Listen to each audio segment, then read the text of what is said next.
marketnya kecil, persaingannya sangat tinggi. Jadi startup mereka seenggak-enggaknya jujur, Pak, untuk membangun negara ini. Banyak sekali hoax-nya. Di Taiwan juga sama. Isu sering dilihat itu adalah e-commerce. Dikit-dikit e-commerce ya. Dulu YouTuber, mana ekonomi lagi hancur lebur, ada orang yang sukses. Jadi saya lihat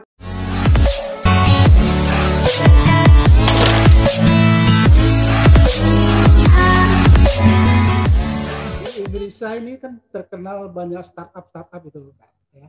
Itu seperti Gojek, Shopee, dan itu juga dipakai oleh Kak Agung ya. Tokopedia dan lain-lain itu startup itu. Jadi perkembangan startup di Taiwan seperti apa nih, Kak? Startup itu di Indonesia lebih marak ya, Kak Rudi. Saya melihat di Taiwan ini karena base populasi di sini kan kecil ya. Hanya 1/10 Indonesia. Mungkin sekarang udah hampir 1/9 karena jumlah penduduk di sini kan tingkat kelahirannya sangat rendah, ya bahkan sempat minus juga. Jadi orang tua di sini makin banyak. Jadi startup di sini kesulitan. Saya lihat mereka di sini kesulitan, ngap-ngapan. Kembali lagi tadi saya bilang, market di mana market itu besar, peluang sebuah startup ataupun juga usaha baru itu akan lebih baik. Peluang mereka memang pesaing akan banyak, tetapi marketnya besar. Tapi di sini itu kecil, hanya 23 juta orang aja penduduknya. Kecil sekali. 2 kali masyarakat jumlah orang Jakarta. Ya. Jadi ini kecil sekali. Nah, tetapi kelebihan dari sini karena marketnya kecil, persaingannya sangat tinggi. Jadi startup mereka itu benar-benar boleh dibilang mereka itu dituntut kreativitas. Itu yang menurut saya di Taiwan itu yang berbeda dengan di Indonesia. Jumlah startup tidak banyak karena dulu kita memang lagi jor-joran ya pemerintah Taiwan itu yang namanya mulai usaha dengan startup dan dengan digitalisasi ini akan memudahkan dan segala macam. Memang banyak sekali stimulus yang baik dari pemerintah Taiwan, Pemda, pemerintah daerah gitu, pemerintah kota itu memberikan support buat startup ini. Tapi belakangan tahun ini mulai menurun ya karena ya mungkin salah satu penyebabnya adalah COVID-19. Dan di lain sisi, kesulitan masyarakat Taiwan adalah karena mereka tidak begitu go internasional dan sekarang juga hubungan dengan China juga terbatas. Jadi di sini mereka ada sedikit kesulitan juga, ya. Tidak seperti di Indonesia, ya, karena base-nya marketnya itu besar sekali, 2,7 miliar, ya. Terus dia gitu jumlah yang sangat besar, terus dia gitu sekarang ditambah lagi dengan terbukanya market ASEAN, ya, udah gitu belum lagi dengan warga negara Indonesia yang mulai tersebar di seluruh dunia. Di Taiwan sekarang ada 300-an ribu, di Hong Kong, di Singapura, di Malaysia. Saya rasa Indonesia ini untuk 10 tahun ke depan ya. Saya sih berdoa sekali semoga nanti penerusnya Pak Jokowi ini benar-benar bisa seenggak-enggaknya jujur, Pak, untuk membangun negara ini. Itu sih yang saya melihat antara Taiwan dengan Indonesia. Ya, Indonesia itu sebetulnya saya yakin Pak Jokowi pernah bilang bahwa beberapa tahun ke depan nanti Indonesia akan lebih baik. Saya yakin sekali. Hanya saja pemimpinnya nanti ini yang meneruskan jejak beliau ini memang harus setidak-tidaknya standarnya Pak Jokowi. Kalau lebih dari Pak Jokowi, saya akan will be another mainland Pak ya. Kalau kita ngomongin mainland, mungkin mainland China. Saya rasa Indonesia kalau misalnya bisa terus seperti ini, dia akan menjadi new mainland buat Asia Tenggara. Akan jadi panutan, saya yakin. Selain penyiar, selain pebisnis, kakak juga nih hampir setiap hari juga memberikan informasi hangat tentang ketenaga kerjaan kepada buruh migran di Taiwan. Yeah. Sesungguhnya apa yang kakak inginkan dari informasi live seperti itu? Saya melihat waktu itu kan Facebook itu mulai membuka layanan fitur lain saya 2016 akhir. Ditambah lagi sekarang memang era digitalisasi, semua PMI atau pekerja migran Indonesia itu kan udah mulai go digital, ya. Hanya saja saya melihat dengan kemajuan digital ini hal yang baik, tetapi juga hal yang buruk. Karena kita lihat ya pemilu kemarin itu di Indonesia udah marak banget, ya, namanya berita-berita hoax, ya. Bahkan sampai hari ini berita hoax juga masih terus berjalan, ya. Isu-isu di Jakarta, isu-isu di Indonesia, isu-isu agama, isu-isu ras, itu semuanya tuh banyak sekali hoax-nya. Di Taiwan juga sama. isu-isu yang ada hubungannya dengan pekerja migran Indonesia itu banyak sekali ya. Kalau kita bicara kasus ya itu setiap hari udah jadi asupan. Nah, saya melihat bahwa berita yang disampaikan ataupun juga di-share itu mungkin ya, karena kan ada beberapa kalangan itu berharap bahwa saya ini mau mendapatkan follower. Jadi berita yang saya berikan ini harus yang namanya tuh greget ya, namanya juga media, baik itu new media ataupun juga traditional media. Mungkin new media ini saya bilang adalah mungkin seperti podcaster ataupun juga mungkin punya live sendiri di platformnya sendiri. Itu mereka suka ya, namanya juga mencari follower ya. Kalau bisa tuh judulnya tuh yang mengenaskan gitu ya. Tapi kalau saya dengan mitra, misalkan sekarang kan saya kerjasama dengan Kak Amina barengan ya, itu saya melihat bahwa bisa nggak sih kita melihat itu dari sisi yang lebih natural, lebih netral, bukan natural, lebih netral. Jadi misalkan beritanya bisa dipertanggungjawabkan, informasinya itu lebih sikapnya netral. Jadi tidak memihak kepada siapapun, tetapi bisa memberikan yang akurat. Supaya kawan-kawan yang baru melek informasi digital itu mereka hati-hati. Jangan sampai mereka ini, kawan-kawan yang ini tuh terkuras energinya membaca hal yang negatif, kemudian mereka menjadi salah satu pelaku secara tidak sengaja dengan share ini, itu bisa semakin rendah. Gitu loh. Misalkan yang paling sering ditanya kalau misalnya acara Taiwan, Kak, katanya di Taiwan bisa 20 tahun ya. Saya bingung nih berita dari mana 20 tahun. Gitu. Itu terus-terusan masuk gitu loh. Terus katanya kalau sudah kaburan pulang ke Indonesia udah bisa balik lagi ya Kak. Jadi itu banyak sekali, banyak.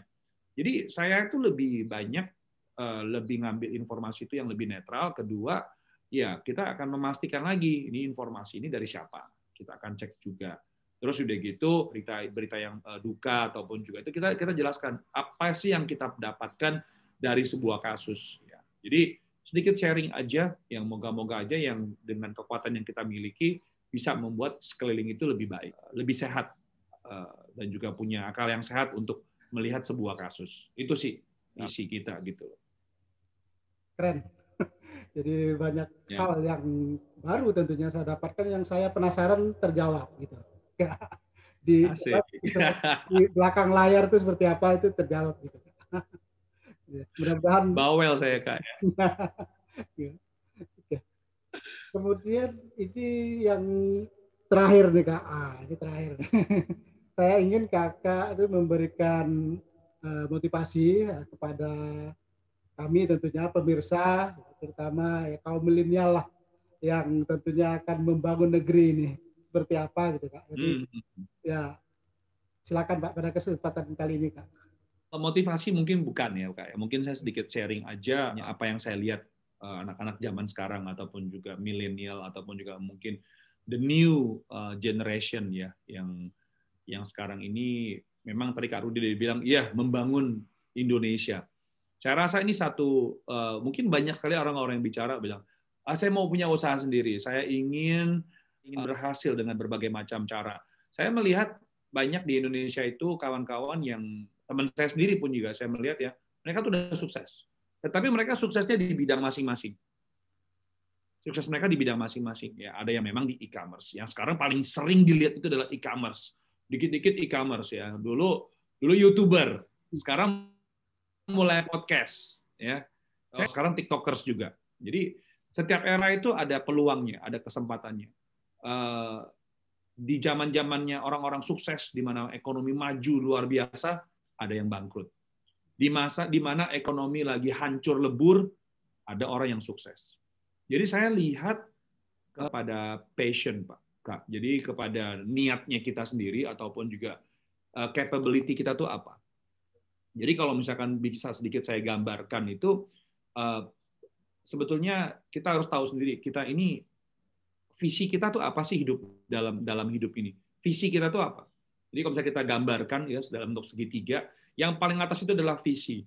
Visi kita jelas nggak? 5 tahun ke depan kita mau ngapain? 10 tahun ke depan kita mau ngapain? Oke, kalau misalnya anak-anak yang baru lulus atau baru mulai kerja, mungkin 5 tahun terlalu jauh. Ya, setidak-tidaknya 3 tahun lah. Atau mungkin 2 tahun. Yang berikut di bawah adalah misinya kita ini apa? Ada visi, ada misi, selalu kita ngomong. Nah, misi itu beda dengan visi. Kalau visi itu kan yang jauh. Kalau misi adalah pekerjaan yang kita lakukan setiap hari untuk mencapai visi itu. Jadi apa yang kita lakukan setiap hari itu untuk menuju ke visi nggak?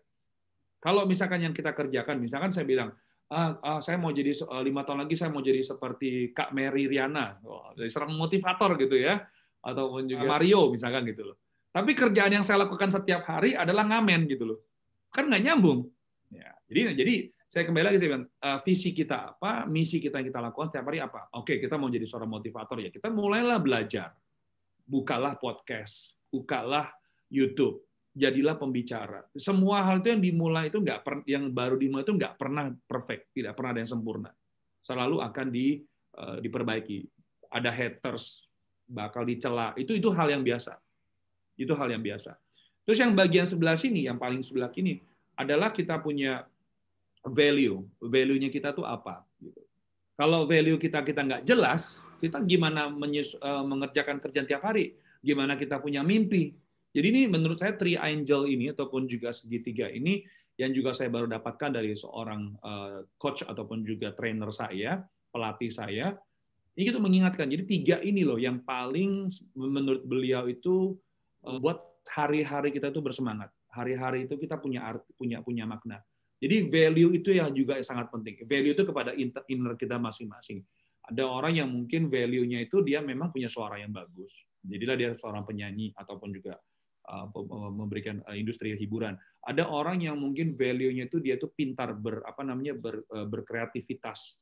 Mungkin dia kreativitasnya macam-macam. Begitu ditaruh di restoran, dia bisa membuat supaya restoran ini semakin maju, punya menu yang bagus, punya menu yang baru. Begitu orang ini dipindahkan ke industri yang mungkin ada hubungannya sama IT, mereka juga mulai berpikir gimana untuk memudahkan sebuah prosedur itu lebih singkat dan segala macamnya. Jadi hal-hal ini adalah untuk semua orang ya. Mungkin ini juga selalu saya ingatkan kepada diri sendiri, value kita ini apa. Kalau di dalam agama saya, Katolik, Tuhan itu selalu bilang sama kita bahwa talentamu apa gitu loh. Jangan disimpan talenta ini. Kalau talenta ini akan disimpan sampai mati, ya akhirnya percuma gitu, talenta udah kita kasih, ternyata nggak dipakai, nggak digunakan. Setiap orang punya talenta kok, saya yakin itu. Ya mungkin besar kecilnya beda-beda. Ya kalau misalkan talentanya kecil, ya udahlah seenggaknya di lingkungan RT, mulailah berkontribusi di lingkungan RW. Kalau misalnya talentanya besar, wah jadilah pengusaha-pengusaha sukses. Itu menurut saya sih yang bisa saya sharing. Yang baru juga saya dapatkan dari coach saya, karena saya juga masih belajar, saya juga merasa ini pegangan hidup saya untuk ya 5 sampai dengan 10 tahun ke depan yang akan saya terapkan dalam kehidupan. Jadi value, misi dan juga visi kita itu apa? Kira-kira demikian, Kak. Keren. Wah, ini banyak hal-hal baru di podcast kali ini ya. Aduh, makasih Kak. Sama-sama. Ya. Baik, IHaji Channel ini kan lagi memberikan giveaway kepada ya, pemirsa. Oh. Saya mengucapkan terima kasih ya, atas kesempatan yang diberikan oleh Kakak. Semoga Kakak sehat selalu, sukses tentunya ya. Amin. Tentunya terus berbagi informasi, ya motivasi bagi kita semua. Dan yang diberikan tadi terakhir itu adalah motivasi bagi saya dan tentunya pemirsa Rudy Hadi Channel ini. Ini mau ngucapin juga lewat channelnya Kak Rudy ini ngucapin buat kawan-kawan yang umat Nasrani selamat Hari Natal dan juga selamat menyambut tahun baru 2021. Ini buat seluruh kawan-kawan di followernya Kak Rudy dan juga yang mengerti bahasa Indonesia gitu loh. Ya, saya mengucapkan selamat tahun baru. Semoga di tahun 2021 Indonesia tetap nomor 1. Juga saya mengucapkan selamat Hari Natal Kak, yang sebentar lagi akan tiba dan tentunya tahun baru. Terima kasih. Ya, tahun baru dan mempunyai semangat yang baru. Betul. Oke.